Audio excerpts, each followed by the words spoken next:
नमस्कार दोस्तों, एक बार फिर से आप सभी का आपके अपने चैनल विकास ई न्यूज़ पर बहुत बहुत स्वागत है।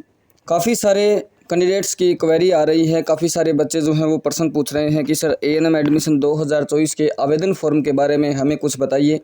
क्योंकि जो बच्चे चैनल पर काफ़ी समय से जुड़े हुए हैं उन्हें तो प्रोसेस का मालूम है, और जो बच्चे चैनल पर नए जुड़ रहे हैं उन्हें ये नहीं मालूम है कि एएनएम के फॉर्म कब निकलते हैं, कैसे उनको भरना होता है, कैसे उनको एएनएम कॉलेज मिलता है, किस प्रकार से उनकी 2 साल की जो एएनएम वो पढ़ाई 2 साल की एएनएम की पढ़ाई बिल्कुल फ्री होती है।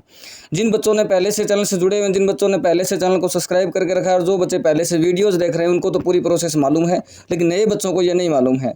तो नए बच्चों को समझाने के लिए ही मैंने ये वीडियो बनाया है। और नए बच्चे बार बार व्हाट्सएप पर और वीडियो के कमेंट में और टेलीग्राम पर मुझसे पूछ रहे थे एएनएम एडमिशन 2024 के बारे में। इससे पहले हमने 21, 22, 23 ये प्रोसेस लगातार देखी है और समय पर आपको अपडेट मैंने दी है। काफ़ी सारे अभ्यर्थियों ने इस चैनल से सूचना प्राप्त करके और फॉर्म अप्लाई करने के बाद कट ऑफ वगैरह की सारी जानकारी लेकर के उनको एएनएम कॉलेज मिला है और वो वर्तमान में एएनएम भी कर रहे हैं। और ऐसे कौन कौन अभ्यर्थी हैं जिनको एएनएम कॉलेज मिला हुआ है वो कमेंट बॉक्स में आप बता देना, ताकि बाकी जो बच्चे हैं उनको पता चल जाए कि आप एएनएम कर रहे हो और किस प्रकार की वहाँ पर पढ़ाई होती है ये भी आप कमेंट बॉक्स में बता सकते हो। अब सीधा चलते हैं एएनएम एडमिशन 2024 के प्रोसेस पर, जिनका बच्चे काफ़ी बेसब्री से इंतज़ार कर रहे हैं ताकि उनको 2024 की प्रोसेस का मालूम चले। सबसे पहले जो चैनल पर पहली बार आए हैं, वीडियो पहली बार देख रहे हैं, जिन्होंने हमारे चैनल को सब्सक्राइब नहीं किया है, आपका अपना ही चैनल है, सब्सक्राइब कर दीजिएगा, बेल आइकन प्रेस कर दीजिएगा और वीडियो को लाइक कर दीजिएगा। और यहाँ पर वीडियो कंप्लीट देखने के बाद यदि आप चाहते हैं कि आपको व्हाट्सअप स्टेटस के द्वारा भी सूचना मिलती रहे तो आप हमारे इस नंबर पर व्हाट्सअप मैसेज में अपना नाम और ज़िला आप मैसेज कर दीजिएगा। आपका नंबर ऑटोमेटिकली सेव हो जाएगा। सेव होने के बाद में व्हाट्सअप स्टेटस पर जो भी किसी वैकेंसी का या फिर कोई जो जॉब का स्टेटस होता है या किसी वैकेंसी का स्टेटस या फिर एएनएम बेरोजगारी भत्ता जो भी फॉर्म वगैरह निकलते हैं उसकी जो सूचना व्हाट्सअप स्टेटस पर लगाई जाएगी, आप तक वो व्हाट्सअप स्टेटस के द्वारा सूचना पहुंच जाएगी। जो व्हाट्सअप स्टेटस से नहीं जुड़ना चाहते वो आप टेलीग्राम ग्रुप में जुड़ जाइएगा। विकास ई न्यूज़ यही नाम आपको टेलीग्राम में सर्च करना है और इस टेलीग्राम ग्रुप में आपको जुड़ जाना है। इस ग्रुप को आपको ज्वाइन कर लेना है।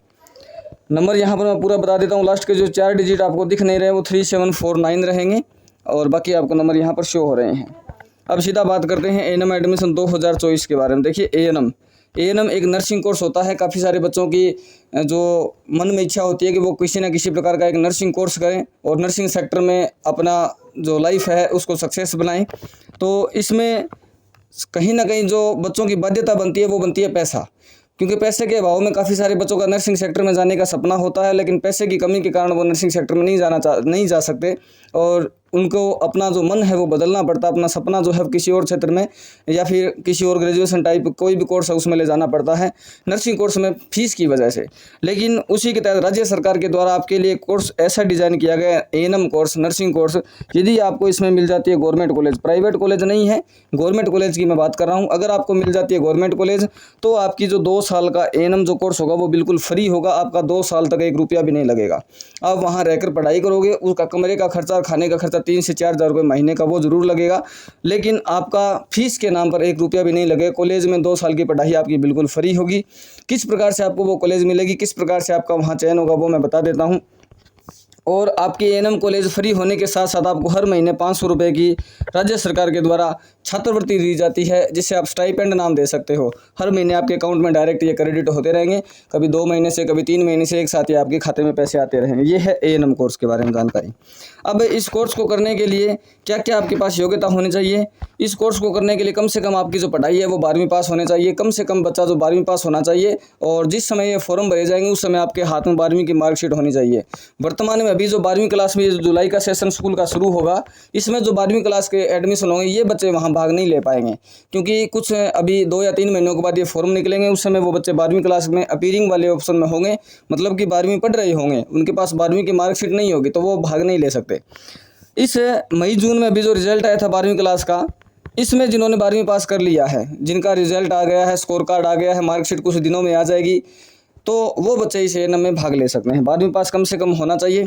फीमेल कैंडिडेट ही एएनएम कर सकते हैं, चाहे राजस्थान के आप किसी भी प्राइवेट कॉलेज में या गवर्नमेंट कॉलेज में या कहीं पर भी ऑल ओवर इंडिया में चले जाना। जो एएनएम कोर्स बना है वो सिर्फ और सिर्फ महिलाओं के लिए बना है।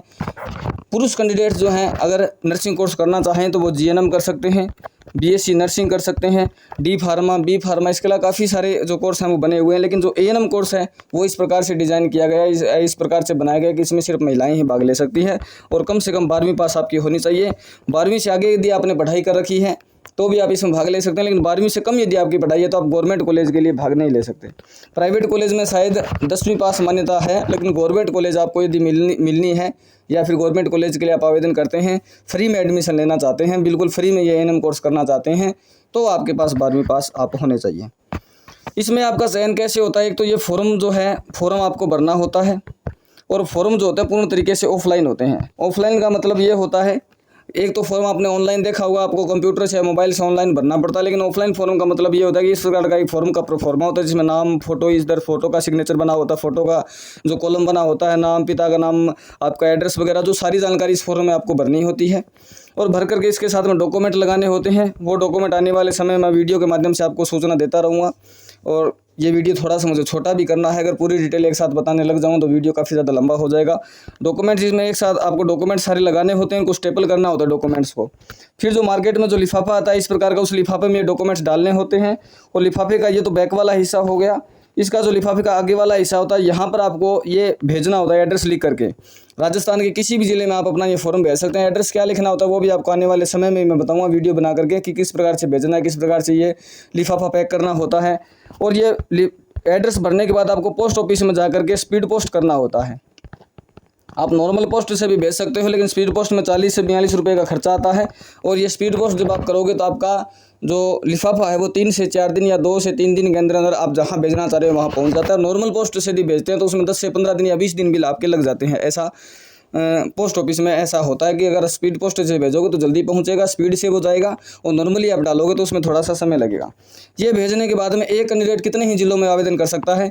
फिर मान लीजिए चूरू जिला है, यहाँ पर अलग अलग फॉर्म प्राप्त हो गए। तो प्राप्त होने के बाद में कैटेगरी वाइज अलग अलग सीटें होती है, अलग अलग जिलों में अलग अलग सीटें होती है, और वो भी कैटेगरी वाइज बंटी होती है, SC, OBC, जनरल, EWS, इस प्रकार से। तो इनमें जितनी सीटें हैं उतने ही अभ्यर्थियों का चयन किया। जैसे कि आप मान लेते हैं कि चूरू में 45 सीटें हैं, एग्जाम्पल के लिए मैं बता रहा हूँ, जहाँ OBC की 5 सीटें हैं, जनरल की 15 सीटें हैं। इस प्रकार की अलग अलग सीटें महिला, आंगनबाड़ी कार्यकर्ता, आशा सहयोगिनी, अलग अलग सीटें विकलांग, दिव्यांग जो कैंडिडेट होते हैं उनकी अलग सीटें होती हैं, ठीक है। और इनके 5 गुना अभ्यर्थियों की एक सूची बनाई जाती है। जैसे जनरल में 15 सीटें हैं तो 75 अभ्यर्थियों की सूची बनाई जाएगी। जनरल कैटेगरी में देखे जाएंगे कि कितने फॉर्म प्राप्त हुए हैं। मान लेते हैं जनरल कैटेगरी में 100 फॉर्म यहाँ चूरू जिले में प्राप्त हो गए। इन फॉर्म को इस प्रकार से सेट किया जाता है कि सबसे ज़्यादा परसेंटेज वाला कैंडिडेट जो ऊपरी पर रखा जाता है, उससे कम परसेंटेज वाला इसके नीचे, फिर इसके नीचे, इस प्रकार से इन फॉर्म को अरेंज किया जाता है। और 75 कैंडिडेट 75 फॉर्म यहाँ से ले लिए जाते हैं। तो 75वें कैंडिडेट का जो परसेंटेज होता है वो यहाँ पर कट ऑफ निर्धारित कर दी जाती है कि जनरल कैटेगरी में इतनी परसेंटेज जो है कट ऑफ रही है। ये कट ऑफ आपके 12th क्लास के परसेंटेज से ही बनती है, इसे कट ऑफ बोलते हैं। ये 12th क्लास के परसेंटेज से ही बोलते हैं। और अगर आपने अलग अलग जिलों में फॉर्म भरा है तो अलग अलग जिलों की कट ऑफ जो है वो ऐसे ही बनेगी। अब मान लेते हैं चूरू की कट ऑफ 75% रही है, OBC, SC, ST किसी भी कैटेगरी में, किसी अदर जिले की 82% रही है और आपके 96% है, तो आप जिस जिले में चाहें उस जिले में काउंसलिंग करवाने के लिए जा सकते हैं। आपके पास डिपार्टमेंट एक कॉल लेटर भी भेजेगा। अब अगर आपने 2 जिलों की कट ऑफ क्वालिफाई की है, 2 जिलों की कट ऑफ से ज़्यादा आपके नंबर है, या 5 जिलों की कट ऑफ से ज़्यादा आपके नंबर है, तो उन सभी जिलों से आपके पास में कॉल लेटर आएगा। और वो कॉल लेटर लेकर के आपको जिस जिले में चाहें, एक जिले में, मात्र एक जिले में आप जा सकते हो, क्योंकि सभी जिलों का काउंसलिंग का समय एक ही होगा और एक ही दिन होगा। आप एक ही जगह काउंसलिंग करवाने के लिए जा पाओगे। और एक जगह जब काउंसलिंग करवाओगे आप कॉल लेटर अपना लेकर के, वहाँ पर आपके एक बार ओरिजिनल डॉक्यूमेंट सुबह से लेकर शाम तक रख लेंगे। आपको थोड़ा वेट करना है, 5 बजे तक का समय निर्धारित वहाँ पर होता है। 5 बजे तक जितने कैंडिडेट आ जाते हैं उनको काउंसलिंग में भाग लेने दिया जाता है और बुलाया जाता है 5 गुना को। जैसे मान लीजिए 15 सीटें हैं, 75 को बुलाया जाएगा, लेकिन मुश्किल से 20 या 22 ही वहाँ पहुँचते हैं, क्योंकि बाकी कैंडिडेट जो है अलग ज़िले में चले जाते हैं। और यहाँ पर 5 बजे के बाद में लेना 15 ही बच्चों को जनरल कैटेगरी में, या फिर जितनी सीटें हैं उतने ही बच्चों को लेना है। तो बाकी के बच्चों को उनके डॉक्यूमेंट वापस लौटा दिए जाते हैं सभी को। लेकिन जो बच्चे सिलेक्टेड वहाँ पर हो जाते हैं, जिनको कॉलेज मिल जाती है, उनको बता दिया जाता है कि आपका फाइनल सिलेक्शन यहाँ हो गया है हमारे कॉलेज में, आपको बहुत बहुत बधाई हो, ऐसा बोल देते हैं। और 2 या 3 दिन के बाद आपकी क्लासेस स्टार्ट हो जाती है। क्लासेज आपकी बिल्कुल, वो कोर्स आपका बिल्कुल फ्री में एडमिशन वहाँ पर हो जाता है। तो ये है पूरी जानकारी ANM एडमिशन 2024 की प्रोसेस के बारे में। अब बात करें कि फॉर्म आपके कब आएंगे। फॉर्म जनरली सितंबर अक्टूबर में आते हैं, तो इस बार भी आपको जो है सितंबर अक्टूबर में फॉर्म देखने को मिल जाएंगे। अभी जून का मंथ चल रहा है, और जून के मंथ के बाद में जुलाई और अगस्त 2 महीने का समय हो रहा है। सितंबर के महीने में या फिर अक्टूबर के शुरुआत में या सितंबर के लास्ट तक आपके जो है ANM के फॉर्म आ जाएंगे। और जैसे ही फॉर्म आते हैं आपको सूचना इसी चैनल पर दे दी जाएगी। इसलिए मैंने आपको बोला था कि चैनल आप सब्सक्राइब करके रखिए, बेल आइकन प्रेस कर दीजिए, ताकि किसी भी प्रकार की सूचना का वीडियो अपलोड किया जाए तो उसका नोटिफिकेशन आप तक समय पर पहुंच जाए या फिर नोटिफिकेशन आप तक सबसे पहले पहुंच जाए। तो ये है पूरी जानकारी एएनएम एडमिशन 2024 के रिगार्डिंग। मिलते हैं नेक्स्ट वीडियो में नई अपडेट के साथ। किसी प्रकार का आपके मन में डाउट है, कोई सवाल है तो आप कमेंट बॉक्स में पूछ सकते हो। बहुत बहुत धन्यवाद। जय हिंद, जय भारत, जय श्री राम।